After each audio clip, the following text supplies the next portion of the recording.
നിങ്ങൾ ബേഡ്സിനെ വളർത്തുന്നവരാണെങ്കിൽ എന്തായാലും ഇത് നിങ്ങൾക്ക് ഉപകാരപ്പെടും. മഴയും തണുപ്പൊക്കെ വരുമ്പോഴാണ് ഏറ്റവും കൂടുതൽ അസുഖങ്ങൾ നമ്മുടെ ബേഡ്സിന് വരുന്നത്. അത് വരാതിരിക്കാൻ വേണ്ടി ഇതുപോലുള്ള ചാക്കോ അല്ലെങ്കിൽ പടുത ഉണ്ടല്ലോ, പ്ലാസ്റ്റിക് എന്ന് പറയും, അതാണെങ്കിലും നമ്മുടെ കൂട് ഫുള്ളായിട്ട് കവർ ചെയ്ത് വെക്കുക. ഒരിച്ചിരി പോലും തണുപ്പ് കയറത്തില്ലാത്ത രീതിക്ക് സെറ്റ് ചെയ്ത് വെച്ച് കഴിഞ്ഞാൽ നമ്മുടെ ബേഡ്സിന് വരുന്ന പകുതിയോളം അസുഖങ്ങൾ നമുക്ക് നിർത്താൻ പറ്റും കേട്ടോ. ബേഡ്സിൻ്റെ കൂട്ടിൽ എപ്പോഴും ഇടുന്നത് സാധാരണ രീതിക്കുള്ള LED ബൾബായിരിക്കും. അത് മാറ്റിയിട്ട് മഴയുള്ള സമയത്ത് ഈ ഫിലമെൻറ്റ് ബൾബ് മേടിച്ചിടാൻ നോക്കണം.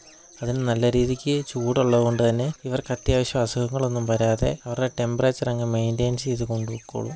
നമുക്ക് ഓൺലൈനിൽ നോക്കിക്കഴിഞ്ഞാൽ ചൂടിന് വേണ്ടി തന്നെയുള്ള ബേഡ്സിന് ഇടാൻ പറ്റിയ ബൾബുകളൊക്കെ കിട്ടും. പക്ഷെ അതിനൊക്കെ നല്ല റേറ്റാണ്. തിക്കോട്ട് ഒരെണ്ണം മേടിച്ചിട്ടാൽ മതി. ഇതിൻ്റെ ഒരു 60 വാൾട്ടിൻ്റെയോ ഒരു 100 വാൾട്ടിൻ്റെയോ മേടിച്ചിട്ട് കഴിഞ്ഞാൽ നല്ല ചൂടുണ്ടാവും. അത് മതിയാകും നമുക്ക് ബേഡ്സിന്.